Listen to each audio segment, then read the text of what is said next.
네, 오늘 데일리 브리핑에서는 ABC 회계법인의 안병찬 대표와 함께합니다. 안 대표님 안녕하십니까? 네, 안녕하세요. 네. 자, 이 렌트를 못 내는 분들을 위한 구제안이 지난 7월 31일로 마감이 되었습니다. 그렇지만은 캘리포니아주는 이 마감일이 연장이 돼 있죠. 이 언제까지죠? 네, 캘리포니아는 이제 9월 30일까지 연장이 9월 되었는데요. 30일. 아시다시피 지난해 제정된 대부분의 퇴거에 관련된 연방 동결은 당초 6월 30일로 마감이 될 계획이었었는데, 네. 지난 6월 29일 날 이제 수프림 코트에서 결정을 해서 한 달간 연장이 되었는데, 그것이 바로 이제 지난주 토요일 7월 30일이었습니다. 네. 그런데 이제 코비드-19으로 직장을 잃었거나 비즈니스로 어려움을 겪는 테넌트들이 집을 머물게 한 아주 중요한 지원이었는데요. 이것이 이제 연방 정부 차원에서는 마감이 되었지만 이제 각 주정부에 따라서 약간씩 차이가 있는데 캘리포니아 같은 경우는 이제 9월 30일까지 연장이 되어서 조금 이제 어려움을 겪고 계신 분들 숨통을 트이게 만들어 드렸는데요. 지금 현재 각 주마다 이제 다양한 해결책을 내놓고는 있는데 그래서 이제 본인이 거주하는 주와 카운티 이런 데 어떤 정보를 챙기는 것이 무엇보다 중요하겠고요.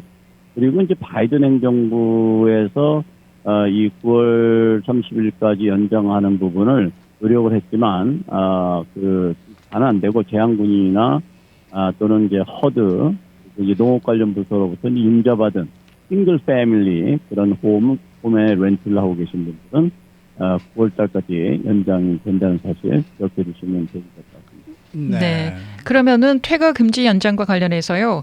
세입자들, 테넌트들은 어떤 조치를 취해야 하고 임대주, 랜드로드들은 어떤 조치를 해야 하는 걸까요?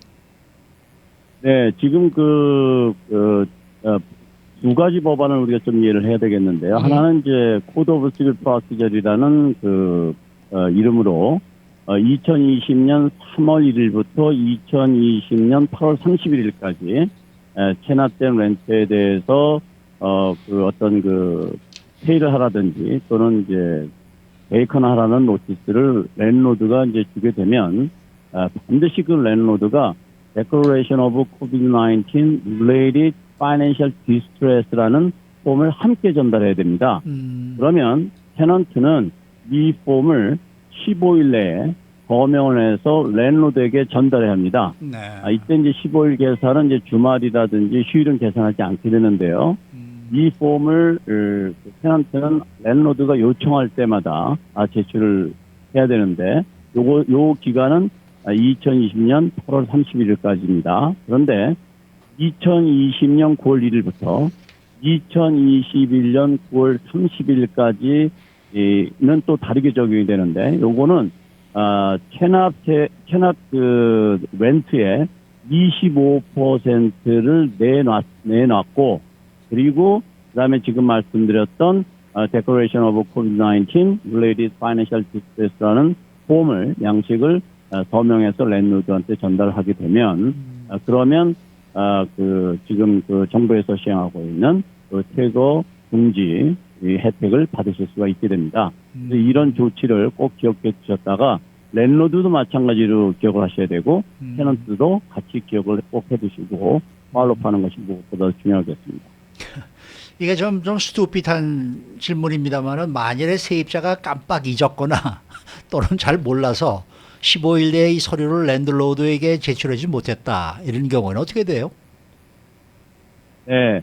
지금 이제 현행 규정상으로는 이제 좀 전에 말씀드렸던 것처럼 15일 내에 이제 서명을 해서 랜로드한테 전달을 해야 되지 않습니까? 그렇죠. 이제 랜로드도 잊어버릴 수 있고 테넌트도 잊어버릴 수 있고 하여튼 잊어버릴 수가 있는데 그렇게 되면 이 보호를 받을 수가 없게 되는 거죠. 규정이 그렇게 되어 있으니까. 그렇지만 이런 일로 인해서 혹시 랜로드로부터 서명을 받지 못했다고 해서 어떤 퇴거 조치를 당한다고 하면 테넌트 입장에서 하실 수 있는 방법은 늦게라도 서명을 해서 법원에 제출하고 고소를 하는 것이 하는 것을 권장을 해드립니다. 그렇게 되면 이미 코비드-19이라는 것은 아시다시피 이게 재난이다 보니까 이런 부분을 참조해서 콜트에서 결정하는데 중요한 참고사항이 될 거라고 생각이 듭니다. 네. 자, COVID-19 related financial distress 이렇게 얘기하셨는데 이걸 만족하기 위한 조건은 어떤 게 있습니까? 네, 그렇죠. 이 용어 자체가 참 애매하죠. 네. 정확하게 뭐, 예를 들어서 소득이 얼마, 이렇게 표시가 됐으면은 참 그 계산이 쉬운데, 그냥 뭐, COVID-19 related financial distress라는 것은 이 재정적인 그 어려움을 겪고 있는 것을 말하는 건데요. 정부에서는 이제 6가지로 이것을 규정하고 있습니다. 하나는 이제 COVID-19로 해서 소득이 줄었을 경우에 해당이 되겠고, 두 번째는 COVID-19에서 업무를 보는데 직접적인 경비가 증가했다든지 이래서 이제 어려움을 겪었을 경우, 그 다음에 이제 COVID-19에서 병원비나 건강관리비가 증가했을 경우에, 네. 그 다음에 COVID-19에서 가족을 돌봐야 해서 어떤 그 지장을 받아가지고 소득이 감소했다든지, 그리고 이제 5번째는 이제 자녀나 이제 가족들을 돌보는 비용이 증가했다든지, 그리고 이제 6번째는 이제 COVID-19에서 이제 다른 비용이 증가하거나 소득이 증대되었다 하는 것을 증명할 수 있으면은 그것은 이제 COVID-19 related financial distress다, 이렇게 이제 정의할 수 있다라고 주정부에서는 밝히고 있습니다. 그래서 이제 간단히 말씀을 드리면은 이제 COVID-19로 해서 소득이 줄었거나 생활상 어려움을 겪었다면 그것을 우리는 이 범죄에 들어간다, 이렇게 해석을 하면 되겠습니다. 이런 내용을 랜드로드에게 어떤 식으로 전달해야 되는 거예요? 네, 이제 뭐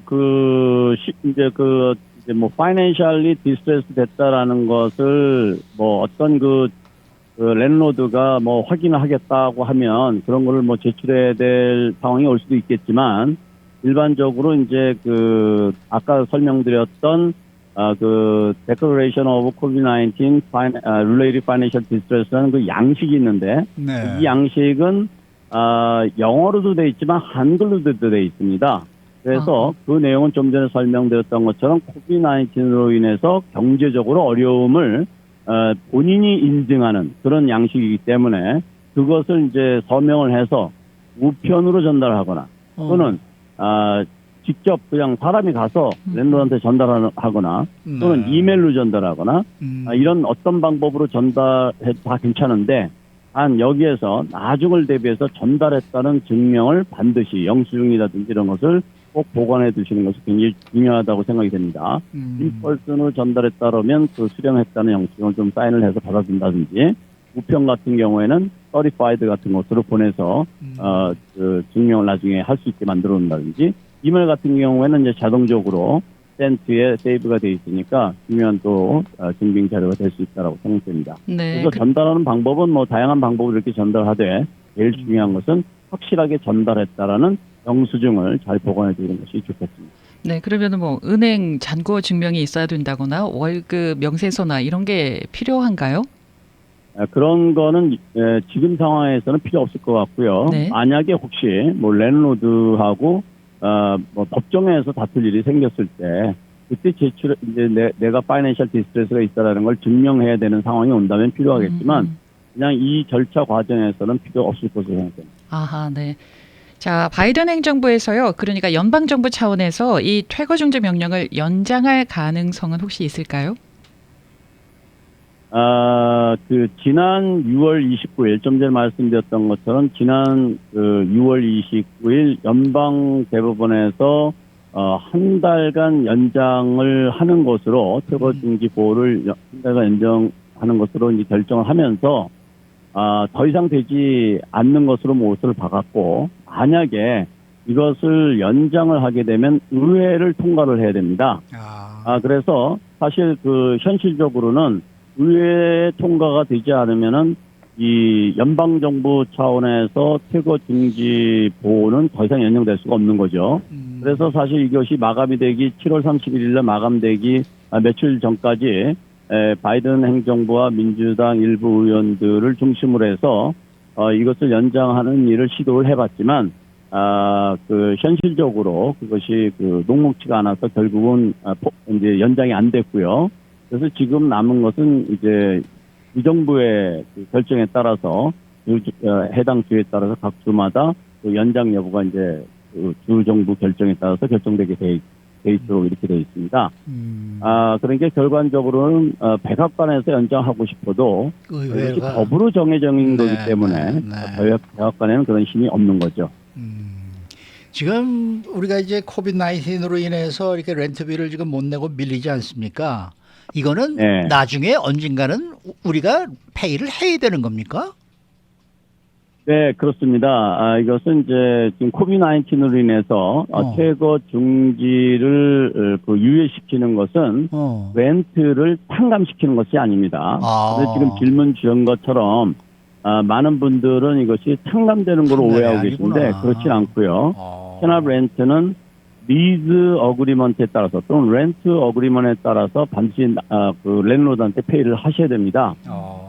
그런데 그 랜로드가 레이피를 부과할 수도 있어요. 그런데 이것은 일반적으로 주마다 이제 좀 차이는 있지만 어떤 주에서는 이 레이피를 부과하지 못하도록 규정하고도 있고 하기 때문에 그것은 해당 주에 따라서 주 규정에 따라 좀 차이가 있을 수 있습니다. 그렇지만 테넌트는 반드시 밀린 렌트를 납부하셔야 되고 혹시 만약에 납부가 어렵다고 하면 랜로드하고 잘 협상을 해서 조정하는 그런 노력이 필요하다고 생각이 듭니다. 네. 혹시 렌트 구제 기간이 끝나면요 퇴거 조치가 가능해지는 겁니까? 네, 우선 이제 우리가 그런 경우는 이제 세 가지 시나리오를 이제 한번 생각해 볼 수가 있는데요. 예. 하나는 이제 뭐 렌트 이제 구제 기간이 끝났는데 이상 내가 더 이상 구제도 못 받고 그러니까 난 이 렌트를 도저히 감당할 수가 없으니까 자진해서 내가 그냥 퇴거해야 되겠다. 이런 그 분들이 계실 거고요. 또 하나는 좀 전에 말씀드렸던 것처럼 랜로드와 적극적으로 협상을 해서 조정을 해가지고 내가 계속 여기서 거주해야 되겠다. 이런 그 분들이 계실 수 있고 또 세 번째는 아무런 조치를 취하지 않으니까 랜로드 입장에서는 이제 강제로 퇴거 조치를 취할 수 있는 이런 이제 세 가지 시나리오를 생각해 볼 수가 있는데요. 어떤 시나리오든 일단 이 구제 기간이 지나게 되면 코비드 19이 발생하기 이전 상황으로 돌아가는 겁니다. 따라서 모든 것은 그 리즈 어그리먼트에 의해서 거기에 따라서 이제 진행이 될 거고요. 아시다시피 이 체납 렌트로 이제 퇴거 중지하는 것은 이제 우리가 모라토리움이라고 하는데 이 모라토리움은 코비드 19으로 인해서 직장을 잃었거나 또는 비즈니스를 못하게 돼서 렌트가 체납된 사람들 이런 사람들을 퇴거 조치하지 못하도록 법으로 막은 거였거든요. 네. 그러니까 이런 기간이 이제 다 끝났다는 얘기는 경제적으로 더 이상 그 보호할 정도의 어려움이 아니다라고 정부에서도 판단이 되고 의회에서 판단이 됐기 때문에 연장을 안 하는 거여서 이제 그 기간이 지나게 되면 이 특별한 이유가 없다 그러면 그 법 리즈 어그리먼트 준수하지 않았으면 랜로드가 퇴거 조치를 취할 수가 있습니다. 예를 들면 리즈 연장을 랜로드가 거절한다든지 무슨 이유든 간에 그다음에 테넌트가 리즈 계약을 불이행했다든지 뭐 이랬을 때는 얼마든지 그 랜로드가 퇴거 조치를 할 수도 있습니다. 네. 이 세입자 퇴거 중지 법안 이게 지금 우리가 살고 있는 아파트나 뭐 이런 것이 아니고 상업용 부동산 세입자들 이 사람들도 해당이 됩니까? 그렇진 않습니다. 역시 그 질문도 상당히 그 비즈니스 하시는 분들로부터 많이 받게 되는데요. 이거는 그 본인이 거주하는 메인홈에 대한 것에 대한 보호이지 비즈니스 하시는 분들이 상업용 건물이라든지 이런 데 렌트하고 있는 이런 것은 전혀 해당되지 않습니다. 따라서 그 혼돈이 없으셔야 되겠습니다. 네. 만약에요 임대주가 그 퇴거 중지 기간 이후에도 밀렸던 렌트비를 받지 못했을 경우에 뭐 어떻게 보상을 받을 수 있는 방법이 있을까요? 네, 우선 지금 그 임대주들 같은 경우에는 정부에서 지원하는 그 렌트 지원이 있죠. 이것은 이제 테넌트하고 협상을 통해서 조정이 가능한데요. 테넌트 혼자서도 안 되고, 랜로드 혼자서도 안 되고, 양쪽이 합의를 보아서 이제 가능할 수가 있고, 네. 그 다음에 이제 그런 것도 저런 것도 다 안 돼서 퇴거를 했는데 밀린 체납된 렌트를 전혀 받지 못했다. 이랬을 때 랜로드가 취할 수 있는 것은 스모콜트를 통해서 금액과 관계없이 스모콜트를 통해서 그 렌트를 수거할 시도를 할 수가 있습니다. 이랬을 경우에는 이제 테넌트하고 랜로드하고 스모콜트에서 개인들의 그 리즈 계약을 기초로 해서 임대주는 그것을 이제 회수할 목적으로 해야 될 거고, 또 임차인인 그 세입자 입장에서는 본인의 입장을 주장해서 콜트에서 해결해야 되는 그런 과정을 밟아야 될 것으로 생각이 됩니다. 그러면 임대주는 정부로부터 뭐 특별한 도움을 받는 그런 방법은 거의 없다고 봐야 되겠네요. 그렇죠. 그러니까 특별히 예를 들어서 테넌트들로 하여금 렌트를 받지 못했을 경우에 이러이러한 지원을 우리가 일방적으로 해주겠다라는 지원은 전혀 없습니다. 따라서 이제 이 퇴거 중지 보호 기간이 끝나게 되면 이 퇴거에 관련된 소송이라든지 어떤 그 퇴거에 대한 움직임이 상당히 많아질 것으로 그렇겠죠. 추측이 되고 있습니다. 근데 반대로 세입자의 경우에 말이죠. 이 퇴거 중지 기간이 지났음에도 불구하고 도저히 내가 렌트를 납부할 수가 없다. 내 사정상. 이 어떻게 뭐 도움을 받을 수 있는 방법이 없나요? 그 상황에 따라서 여러 군데가 있습니다. 이제 연방 정부 차원에서 지원하는 연방 정부 에서로부터 승인을 받은 비영리 법인들이 있고, 또 이것 말고도 또 이제 캘리포니아 같은 경우는 하우징 이즈 키라는 사이트를 방문하게 되면 여러 가지 그 지원 방법을 제공하고 있어요. 아, 그래요. 그리고 연방 정부 차원에서 지원하는 그런 것이 있고, 또 주 정부 차원에서 지원하는 것이 있는데, 이것은 주 정부나 연방 정부에서 찾아오는 것이 아니라 본인이 서치해서 그런 그 정보를 가져가야 되기 때문에 그런 노력이 절대적으로 필요하다고 생각이 되고요. 또한 랜로드도 마찬가지입니다. 랜로드도 그냥 있으시는 게 아니라 그 어떤 경우에는 어떤 랜로드 같은 경우에는 그 지금 체납된 렌트가 많은 테넌트들이 있는 그 랜로드들이 있으신데, 그냥 있으신 것이 아니라 주정부나 연방 정부 차원에서 테넌트의 동의를 받아서 이 밀린 체납 그 렌트를 정부로부터 지원받을 수 있는 그런 길들이 있으니까, 그런 길들을 각 해당 주정부를 통해서 또는 연방 정부의 사이트를 통해서 찾는 노력이 절대적으로 필요하다고 생각하고, 또 굿뉴스는 지금 그 연방 정부에서 지금 400억 달러가 넘는 그 자금을 지금 이 하우징 프로블럼을 해결하기 위해서 지금 할당을 해놓고 있습니다. 네. 그렇기 때문에 이것이 이제 어떻게 도움이 될지 본인들이 각 그 거주하는 또는 그 프로퍼티를 가지고 있는 그런 지역에 그 해당 웹사이트에 찾아서 도움을 구해보는 그런 노력이 필요하다고 생각합니다. 네, 시간과 노력을 들여서 품을 팔아야 되겠네요. 네, 그렇습니다. 네. 네. 수고 많으셨습니다. 네, 감사합니다. 네, 오늘은 ABC 회계법인의 안병찬 CPA와 함께했습니다.